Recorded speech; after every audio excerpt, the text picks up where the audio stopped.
Assalamualaikum warahmatullahi wabarakatuh. Sahabat-sahabatku para pecinta Al-Quran yang saya hormati, pada video kali ini saya akan menjelaskan mengenai pentingnya mempelajari ilmu tajwid. Tapi sebelumnya, bagi teman-teman yang belum subscribe, silahkan subscribe terlebih dahulu agar channel ini bisa lebih berkembang. Terima kasih.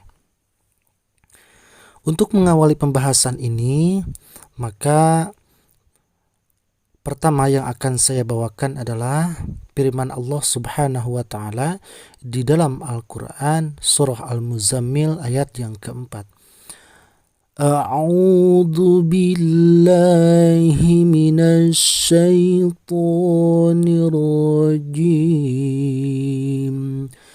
Bismillahirrahmanirrahim. Warattilil Qur'ana tartila. Artinya, dan bacalah Al-Quran dengan tartil. Maksud dari ayat ini adalah agar kita membaca Al-Quran dengan perlahan-lahan sehingga membantu pemahaman dan perenungan terhadap Al-Quran. Demikianlah memang cara Nabi Muhammad SAW ketika membaca Al-Quran.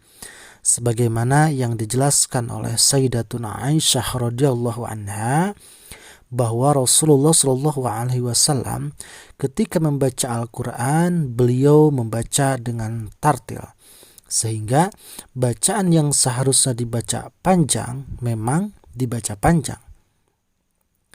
Ayat lain yang senada dengan maksud ayat di atas adalah wa Qur'anan faraqnahu litaqra'ahu 'alan nasi 'ala mukth. Artinya, dan Al-Quran itu telah kami turunkan dengan berangsur-angsur agar kamu membacakannya perlahan-lahan kepada manusia. Quran Surah Al-Isra ayat 106. Anas bin Malik radhiyallahu anhu ketika ditanya mengenai cara Nabi Muhammad SAW membaca Al-Quran, beliau menjawab, kanat madan summa qara'a bismillahirrahmanirrahim yamuddu bismillahi wa yamuddur rahmanu wa yamuddur rahimu. Rawahu Al-Bukhari. Nabi Muhammad SAW membaca Al-Quran dengan mad. Kemudian Anas bin Malik radhiyallahu anhu mencontohkan dengan membaca Bismillahirrahmanirrahim seraya memanjangkan Bismillah, memanjangkan Ar-Rahman dan memanjangkan Ar-Rahim. Hadis riwayat Al-Bukhari. Jika demikian cara Nabi Muhammad SAW membaca Al-Quran, maka selanjutnya muncul pertanyaan, bagaimanakah cara kita mengetahui bahwa suatu lafaz mesti dibaca panjang? Surah Al-Muzammil ayat yang keempat secara langsung memerintahkan kaum muslimin untuk membaca Al-Quran dengan tartil. Itu artinya secara tidak langsung kita pun dituntut untuk mempelajari ilmu tentang tata cara membaca Al-Quran dengan tartil. Ilmu yang dimaksud tiada lain dan tiada bukan tentu saja ilmu tajwid. Tajwid secara bahasa berasal dari kata jawwada yujawwidu tajwidan, yang artinya membaguskan atau membuat menjadi bagus. Dalam pengertian lain, menurut lughah, tajwid dapat pula diartikan al-itsyanu bil jayyid, artinya segala sesuatu yang mendatangkan kebajikan. Sedangkan pengertian tajwid menurut istilah ialah ilmun yu'rafu bihi i'ta'u kulli harfin haqqahu wa mustahaqqahu minas sifati wal mududi wa ghairi dalika katarkiki wat tafkhimi wa nahwihima.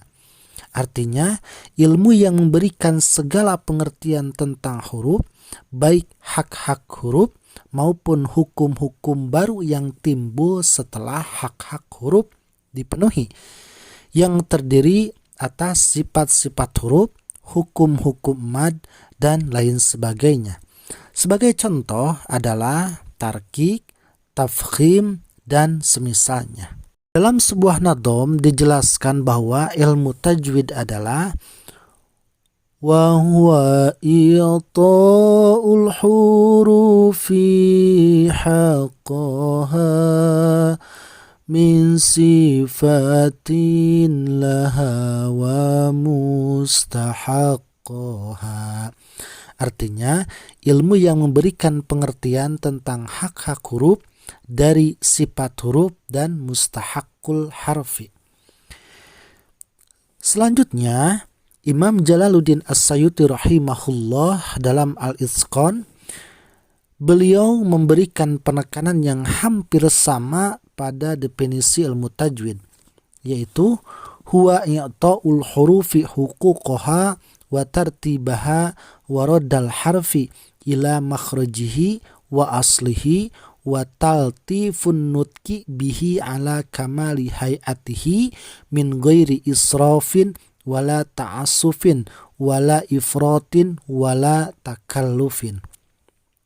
Artinya, memberikan huruf akan hak-haknya dan tertibnya, mengembalikan huruf kepada makhraj dan asalnya, serta menghaluskan pengucapan dengan cara yang sempurna tanpa berlebih-lebihan, serampangan, tergesa-gesa, dan dipaksakan. Berdasarkan pengertian-pengertian yang sudah saya paparkan tadi, ruang lingkup ilmu tajwid secara garis besar dapat kita bagi menjadi dua bagian. Yang pertama, hakul harfi. Apa itu hakul harfi? Hakul harfi ialah segala sesuatu yang wajib ada pada setiap huruf. Hak huruf meliputi sifat-sifat huruf dan tempat-tempat keluarnya huruf atau disebut dengan makhorijul huruf. Apabila hak huruf ditiadakan, maka semua suara yang diucapkan tidak mungkin mengandung makna karena bunyinya menjadi tidak jelas. Begitupun lambang suara tidak mungkin diwujudkan dalam bentuk tulisan. Contohnya seperti suara-suara alam yang sering kita dengar dan memang sangat sukar untuk kita pahami. Yang kedua, mustahakul harfi. Mustahakul harfi yaitu hukum-hukum baru yang timbul oleh sebab-sebab tertentu setelah hak-hak huruf melekat pada setiap huruf. Hukum-hukum ini berguna untuk menjaga hak-hak huruf tersebut, makna-makna yang terkandung di dalamnya, serta makna-makna yang dikehendaki oleh setiap rangkaian huruf. Mustahakul harfi meliputi hukum-hukum seperti idhar, ikhfa, iqlab, idgham, qalqalah, gunnah, tafkhim, tarqiq, mad, waqaf, dan lain-lain. Selain pembagian yang sudah saya jelaskan tadi, ada pula yang membagi ilmu tajwid ke dalam 6 cakupan masalah. Yang pertama, makhorijul huruf, yaitu membahas tentang tempat-tempat keluarnya huruf. Yang kedua, sifatul huruf, yaitu membahas tentang sifat-sifat huruf. Yang ketiga, ahkamul huruf, yaitu membahas tentang hukum-hukum yang lahir dari hubungan antara huruf. Yang keempat, ahkamul maddi wal qasri, artinya membahas tentang hukum-hukum memanjangkan dan memendekkan bacaan. Yang kelima, ahkamul waqfi wal ibtida, artinya membahas tentang hukum-hukum menghentikan dan memulai bacaan. Yang keenam, al-khattul usmani, artinya membahas tentang bentuk tulisan Mashaf Utsmani. Para pendengar sekalian, Al-Quran merupakan firman Allah yang sangat agung. Tentu saja kita sudah sangat mengetahui itu, yang dijadikan pedoman hidup oleh seluruh kaum muslimin dan muslimat. Membacanya bernilai ibadah dan mengamalkannya merupakan kewajiban yang diperintahkan oleh Allah Subhanahu wa taala kepada kita sebagai makhluknya. Seorang muslim harus mampu membaca ayat-ayat Al-Quran dengan baik sesuai dengan yang diajarkan oleh Rasulullah SAW.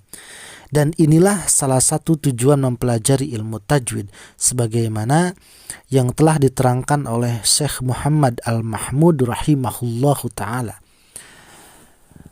Menurut beliau, Ghayatuhu bulugun nihayati fi isqani lafdil Qur'ani ala ma tulukiya minal hadratin nabawiyyati al-afsahiyyati wa qila ghayatuhu saunul lisani anil khoto'i fi kitabillahi ta'ala. Artinya, tujuan mempelajari ilmu tajwid ialah agar dapat membaca ayat-ayat Al-Quran secara fasih sesuai dengan yang diajarkan oleh Nabi Muhammad SAW. Dengan kata lain, agar dapat memelihara lisan dari kesalahan-kesalahan ketika membaca kitab Allah Subhanahu wa taala. Selanjutnya yang akan saya bahas adalah mengenai hukum mempelajari ilmu tajwid. Hukum mempelajari ilmu tajwid sebagai disiplin ilmu adalah fardu kifayah atau merupakan kewajiban kolektif. Ini artinya mempelajari ilmu tajwid secara mendalam tidak diharuskan bagi setiap orang, tetapi cukup diwakili oleh beberapa orang saja. Namun, jika dalam satu kaum tidak ada seorang pun yang mempelajari ilmu tajwid, maka berdosalah kaum tersebut. Adapun hukum membaca Al-Quran dengan memakai aturan-aturan tajwid adalah fardu ain atau merupakan kewajiban pribadi. Membaca Al-Quran sebagai sebuah ibadah haruslah dilaksanakan sesuai ketentuan. Ketentuan itulah yang terangkum dalam ilmu tajwid. Dengan demikian, memakai ilmu tajwid dalam membaca Al-Quran hukumnya wajib bagi setiap orang. Tidak bisa diwakili oleh orang lain. Apabila seseorang membaca Al-Quran dengan tidak memakai ilmu tajwid, hukumnya berdosa. Dalam kitab Hidayatul Mustafid dijelaskan, At-tajwidu la khilafa fi annahu fardu kifayatin wal amalu bihi fardu ainin ala kulli muslimin wa muslimatin minal mukallafin. Artinya, tidak ada perbedaan pendapat bahwasanya mempelajari ilmu tajwid hukumnya fardu kifayah. Sementara mengamalkannya hukumnya fardu ain bagi setiap muslim dan muslimah yang telah mukallaf. Syekh Ibnul Jazari dalam syairnya beliau mengatakan, wal akhdu bit tajwidi hatmun lajimun malam yujawidil Qur'ana asimun li'annahu bihil ilahu anzala wa hakadha minhu ilaina wasala. Artinya, membaca Al-Quran dengan tajwid hukumnya wajib. Siapa saja yang membaca Al-Quran tanpa memakai tajwid, hukumnya berdosa. Karena sesungguhnya Allah menurunkan Al-Quran berikut ilmu tajwidnya. Demikianlah yang disampaikan kepada kita darinya. Para ulama qiraat sepakat bahwa membaca Al-Quran tanpa tajwid merupakan suatu lahan atau kesalahan. Imam Jalaluddin As-Sayuti menjelaskan bahwa setidaknya ada dua macam lahan yang mungkin terjadi pada orang yang membaca Al-Quran tanpa tajwid. Yang pertama, al-lahnul jali, yaitu kesalahan yang nyata pada lafaz, sehingga kesalahan tersebut dapat diketahui oleh para ulama dan orang kebanyakan. Lahn jali ada yang dapat mengubah makna dan ada pula yang tidak. Lahn jali yang mengubah makna ialah yang pertama, bergantinya suatu harokat menjadi harokat lain. Contohnya seperti lafaz Siratal ladzina an'amta alaihim, yaitu jalan orang-orang yang telah engkau anugerahkan nikmat kepada mereka. Quran Surah Al-Fatihah ayat yang ke-7. Bila lafaz an'amta dibaca an'amtu, maka domirnya berubah menjadi domir ana, sehingga artinya menjadi yaitu jalan orang-orang yang telah aku anugerahkan nikmat kepada mereka. Atau bila dibaca an'amti, maka domirnya berubah menjadi domir anti. Padahal makna yang dimaksud adalah engkau, yaitu Allah yang telah memberikan kenikmatan, yang dalam lafaz di atas memakai domir anta. Yang kedua, bergantinya sukun menjadi harokat. Contohnya seperti lafaz wa minal baqari wal ghanami harramna alaihim suhumahuma illa ma hamalat zuhuruhuma. Artinya, dan dari sapi dan domba kami haramkan atas mereka lemak dari kedua binatang itu, selain lemak yang melekat di punggung keduanya. Quran Surah Al-An'am ayat 146. Jika lafaz hamalat dibaca hamaltu, maka domirnya berubah menjadi ana, sehingga artinya menjadi dan dari sapi dan domba kami haramkan atas mereka lemak dari kedua binatang itu, selain lemak yang aku lekatkan di punggung keduanya.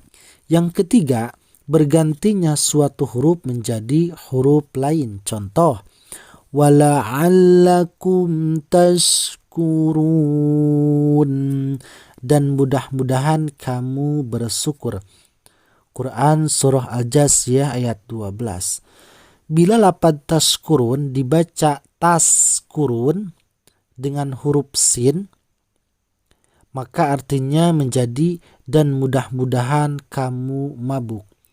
Adapun lahn jali yang tidak mengubah makna, contohnya seperti lafaz alhamdulillahi yang dibaca alhamdulillahu, atau lafaz lam yalid wa lam yulad dibaca lam yalidu wa lam yulad. Walau tidak mengubah makna, keduanya tergolong sebagai lahn jali yang haram untuk dilakukan. Pembahasan selanjutnya mengenai al-lahnul khafi, yaitu kesalahan yang tersembunyi pada lafaz. Kesalahan ini tidak dapat diketahui kecuali oleh para ulama qiraat atau kalangan tertentu yang mendalami ilmu qiraat. Para ulama tersebut biasanya menghafal berbagai lafaz dalam Al-Quran dan menerimanya secara talaqi dari ulama lain. Di antara kesalahan yang tergolong sebagai lahn khafi adalah pertama, menggetarkan huruf ro secara keterlaluan. Yang kedua, mendengungkan suara tanwin. Yang ketiga, menebalkan suara huruf lam tidak pada tempatnya. Yang keempat, menggetarkan suara secara berlebihan pada mad dan gunnah. Yang kelima, menambahkan atau mengurangi ukuran mad suatu bacaan. Yang keenam, mengabaikan gunnah pada bacaan yang seharusnya dibaca gunnah, menambahkan atau mengurangi ukuran gunnah suatu bacaan. Yang kedelapan, melafadzkan harokat secara tidak jelas. Misalnya, mengucapkan domah yang cenderung bunyinya ke arah fathah, atau mengucapkan kasroh yang cenderung bunyinya ke arah fathah. Teman-teman sekalian, kiranya pembahasan untuk kali ini saya cukupkan sekian. Mudah-mudahan bisa bermanfaat dan mudah-mudahan kita bisa bertemu kembali di video selanjutnya. Untuk pembahasannya saya cukupkan sekian. Wassalamualaikum warahmatullahi wabarakatuh.